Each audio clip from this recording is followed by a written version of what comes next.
Karibu ndugu mtazamaji wetu. Kama ni mara yako kwanza unajiunga nasi Mswati, basi usisahau kubonyeza alama ya subscribe kwa wa kwanza kupata taarifa zetu. Uendelee kwa wa kwanza, tunakuangazia taarifa za usajili kunako klabu ya Wekundu wa Msimbazi. Tunakuangazia taarifa za michezo kunako klabu ya Wekundu wa Msimbazi Simba, ambapo Mixon kwenye mazungumzo anakipiga kunako klabu ya UD Songo baada ya mchezo wa Msumbiji FC. Mchezaji huyo ambaye alishawahi kupita katika klabu hiyo ya Wekundu wa Msimbazi Simba, hivyo viongozi wa zamani wa Simba Sport Club kuelekea sasa waliweza kukutana na kujadili namna ya mwenendo, lakini kule mambo hayakuwa shwari. Lakini pia Simba Sport Club katika kumrejesha mchezaji huyo katika dirisha kubwa la usajili, lakini pia mambo jina la shwari kwa mchezaji Mixon ya klabu hiyo ya Wekundu wa Msimbazi Simba, ndipo mchezaji huyo ambao anaonekana kufanyika ndani ya klabu ya Wekundu wa Msimbazi toa ambayo ni UD Songo.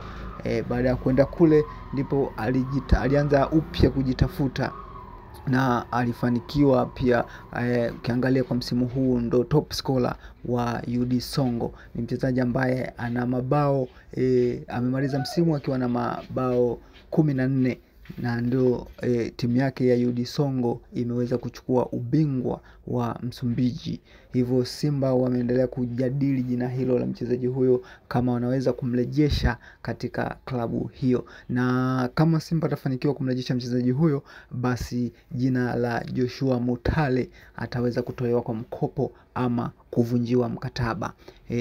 Hivyo ni headline ambazo zinaendelea na kuelekea katika hili dirisha dogo la usajili. Ni kwa nini wanafikiria kumsajili Jose Mixon? Ni kwa sababu timu yake pia hajashiriki michuano ya kimataifa, yani CAF Champions League. Hivyo kama wakimsajili Jose Luis Mixon, basi ni ataingia moja kwa moja kuitumikia klabu hiyo na kusaidia katika michuano hiyo ya kimataifa, ukiachilia mbali sajili za majina mengine makubwa ya wachezaji wengine ambao kama watawasajili watashindwa kuwatumia katika michuano hiyo mingine. Na ndiyo maana jina la Jose Mixon likajadiliwa kwa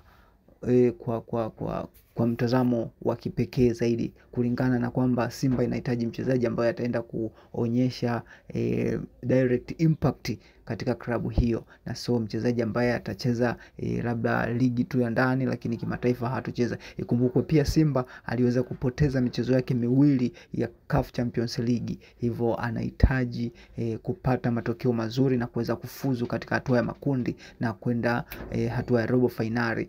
Basi ndugu mtazamaji wetu, endelea kubaki nasi kwa kubonyeza alama ya subscribe ili uendelee kuwa wa kwanza kupata taarifa zetu za kimichezo, na uweze kujua kama mchezaji huyo je ataweza kudondosha wino ndani ya klabu ya Wekundu wa Msimbazi au ataendelea kusalia kule UD Songo. Endelea kubaki nasi kwa kubonyeza alama ya subscribe.